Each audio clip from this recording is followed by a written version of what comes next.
occasional chair like this is handy to have whenever you've got extra guests for parties or over the holidays, but this chair is special. It articulates into a 4-step step stool. Now you can buy a cheap step stool anywhere, but I challenge you to find one in any store that looks this good. And you're a woodworker, why would you need to? It's a fun project to build. It also doesn't take a lot of wood, so here's a perfect opportunity to use some special stock you have on hand. I used ribbon stripe mahogany for the vertical parts and quarter sawn padauk for the horizontal parts, and I think it turned out pretty sharp. It's another classic project plan from Woodworkers Journal's archives, and it ran in our magazine back in 1992, but I think it's just as functional today as it was then. Now you can find that original article linked to this customizing for the gridded drawings and material list, but we've expanded the step-by-step instructions here to give you even more information. And in this video, I'll show you how to build it every step of the way. So without further ado, here's how to make one. Now to get this project underway, the first thing to do is to glue up a couple of large panels for the upper and lower pieces. I made my panels 4 feet long and 13 inches wide so I could fit one upper piece and one lower piece on each panel, plus have a little extra room for machining. Then it was off to a photocopier to enlarge the gridded drawings that come on the classic plans that are linked to this customizing. And here's a couple of tips for the photocopying process. Start with the original and enlarge that to 105% to make oversized copies of the grids. Then cut those up into several pieces and enlarge those 200%. And that will bring you up to the 1 by 1 inch square grid pattern that you need. Tape those grids together to make one giant pattern and you're all set to go. Apply spray mount glue to the back of your taped up full-size pattern, lay it down on one of your panels and roll it smooth. If there are any loose edges between the sheets of paper in your pattern, tape them down securely with clear packing tape. With your pattern in place, you're all set to start the machining process. And the best thing to do first is to route the dados for the first and third steps and for the spline slot that runs along the lower pieces. Now the reason why you should do the dadoing first is your panel is still at full size, so there's plenty of bearing support for your router.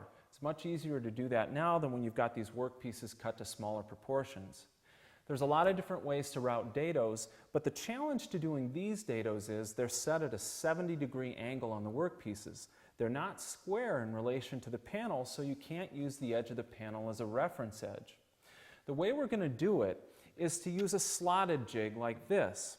It's simply 2 pieces of 1/4 inch plywood that are spaced apart the same distance as the outside diameter of a guide collar that I'm going to have installed on my router.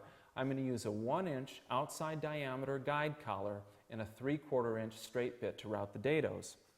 Now, the guides on my jig are attached to one another with 2 cross pieces, top and bottom, and I've applied some sandpaper to the bottom of my jig with spray mount glue to hold the jig in place once I've positioned it. The beauty of a jig like this is you can route dados at any angle. They don't have to be square in relation to your panel, so once you've got it positioned the way you wanted and clamped in place, you can simply set your router in the slot and run it across to route your dados. It's foolproof. You don't have to worry about running your router against a straight edge. You don't have to worry about your dados veering off course. You'll get arrow straight dados every time. The important thing on this jig is to make sure that the slot exactly matches the outside diameter of your rub collar, and that way you'll have no side-to-side play when you use the jig.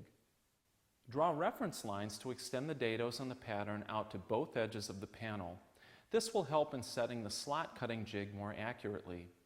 Use a sliding T-bevel gauge locked to the correct angles to draw the lines. A long rule held against the T-bevel can help extend the lines accurately to the opposite edge of the panel. Set the slotted jig carefully into position so the dado reference lines are evenly spaced inside the jig's slot. Clamp the jig down securely against the panel and to your workbench. Otherwise, if it happens to shift during routing, cutting accuracy will be lost. Install a 3/4 inch diameter straight bit and a 1 inch outside diameter guide collar in your router. Adjust the cutting depth of your router to about 1/8 inch, set the guide collar in the jig slot, and push the router across the panel to make the first spline cut. Once you've made the first pass, reset the cutting depth and make a second pass to deepen the spline dado to 1/4 inch. Repeat this process to route dados for the first and third steps in the upper and lower side pieces. It helps to mark the slot cutting jig with a reference line to show you where to stop the router's base for each of these 2 dado cuts, since the router will mostly cover up the cutting path. Cut the step dados 1/4 inch deep to match the spline dado. Once the dados are cut, head to your drill press to drill out the curved corners of the cutout shapes in the side pieces. You can use a 1 inch diameter Forstner bit for most of these curves, but 1 or 2 will require a 3/4 inch bit instead. Drilling out these corners will ensure nice, smooth curves and make the jigsawing process easier. When all the corners are drilled out, use a sharp blade in your jigsaw to remove the rest of the waste for the inside cutouts. Cut just inside the pattern layout lines so you can sand the cutouts further to refine their shapes. Now go ahead and cut out the upper and lower sides. Use a jigsaw for the curved cuts, but switch to a circular saw guided by a straight edge for making the straight cuts for best results. Or run your jigsaw's base against a straight edge to help control the cuts. Smooth all of the saw cuts up to the pattern lines using an oscillating spindle sander or sanding drums in a drill press. For the broad curves, use a large diameter drum instead of a smaller one to help reduce the ripples in your sanding process. When your first upper and lower side pieces are ready, set them on the second panel and trace their shapes to form the other pair of upper and lower side pieces. While you're at it, carefully transfer the spline and step dado locations onto the second part shapes so you can use them as references for setting these dados to match. Adjust your T-bevel gauge to the angles of the dados on the first workpieces and transfer these angles to the second set of workpieces. With the dados located and marked, now you can cut the second upper and lower side workpieces to rough shape, leaving at least 1/16 inch of material outside your layout lines. Then clamp the slotted jig in place to route the spline and step dados. Double check your accuracy before turning on the router. These dados must match their counterparts on the other workpieces almost perfectly. After cutting the dados, make a couple of short filler pieces from 1/2 inch thick scrap to fit the dado slots. This way, you can register each pair of upper and lower side pieces together for template routing the parts to match. Assemble the pieces with the filler strips installed and use some double-sided tape to hold them together. Next, head to your router table and template route the upper and lower side pieces to match the first set you made. Depending on the grain pattern of the wood you're using for this project, you may need to switch from a flush trim bit with the bearing on top to a pattern bit with the bearing on the bottom, and flip the work pieces over to route some of the curved areas. The goal is to avoid routing against the grain pattern, which can lead to tear out. Plan your routing process carefully before you begin. Separate the upper and lower side pieces after the routing is completed. Now, cut 2 1/4 inch thick splines for the lower side pieces and glue and clamp them into place. When the glue dries, trim the splines flush with the edges of the lower sides. This is a good time to ease the sharp edges of the upper and lower sides by rounding them over.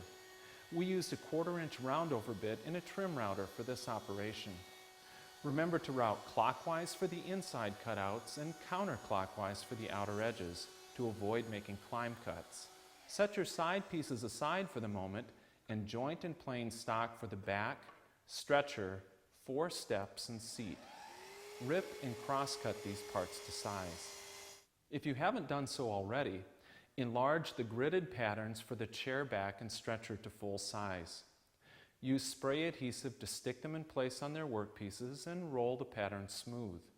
Then step over to your drill press to drill the ends of the handle cutout on the chair back with a 1 inch diameter Forstner bit. Hold this workpiece against a clamped fence when drilling these 2 holes to keep them aligned. Cut out the waste piece in between with your jigsaw to open up the handle shape. You can proceed to cut out the back and stretcher workpieces now, and sand their edges smooth on a spindle sander or with sanding drums. The back edges of the first and third steps need to be bull-nosed in order to fit into the curved ends of the dados and the side pieces. This is easy to do with a couple of passes against a 3/8" radius roundover bit in the router table. Now sand the back, stretcher, steps, and sides up through the grits to 180. Make sure the curves and transitions are nice and smooth. Then slip the first and third steps into their dados, clamp the parts temporarily, and mark any overhang where the steps protrude past the sides. Tilt your table saw blade to match these angles. It should be about 20 degrees, and trim the steps to final width. While you're at it, the inside edge of the top step also needs to be cut to this angle. At this point, you're ready for some assembly. Start by installing the back between the upper sides. Clamp it in place about 2 inches below the top ends of the upper sides and center it front to back. Trace around the back's 4 points of contact with the sides. These will be your only references for positioning the assembly screws. Then unclamp the parts and drill centered 1/8" pilot holes through the sides at each of the 4 traced references.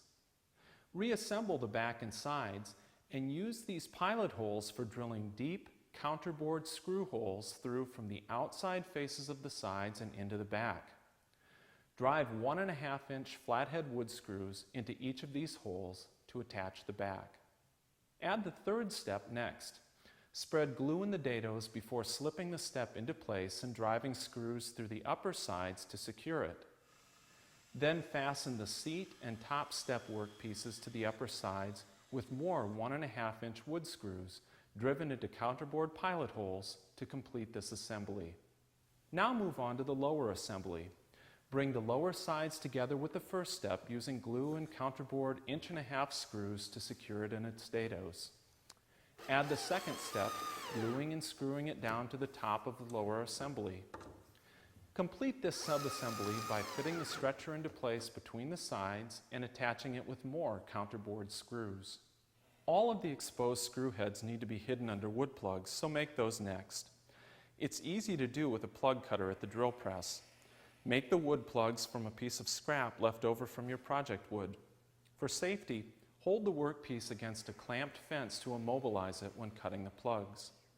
Install the wood plugs with glue and trim them flush with a flush cut saw, a chisel, or an oscillating tool after the glue dries.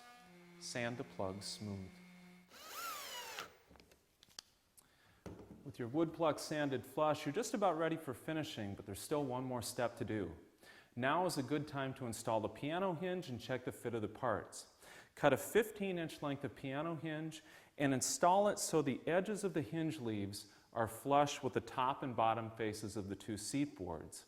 Now, one thing to keep in mind when you're cutting piano hinge, don't just measure from the end of the hinge and lop off 15 inches. What typically happens is the endmost holes of the hinge you make won't line up evenly with the ends of the hinge. The better thing to do is to balance that 15 inches out over the 2 end holes and make 2 cuts instead so that your hinge looks balanced. Then install the hinge with 4 to 6 screws and stand the project up. And what you want to see is that your seat board is nice and flat in the chair mode, and that all 6 points of contact are touching the work surface in the step stool mode. If anything's a little bit out of register, now is a good time to sand the bottoms of all the feet and the top ends of the chair until everything stands just right. Then you can take the hinge back off and you're all set for finishing. And as far as finishing goes, I'm using an oil varnish blend, which I think is really popping the figure nicely on that ribbon stripe mahogany. This has been a fun project to build, and I think it's going to be real handy to have around the house. I hope you decide to build one of these convertible chair step stools for your home too, and thanks for watching.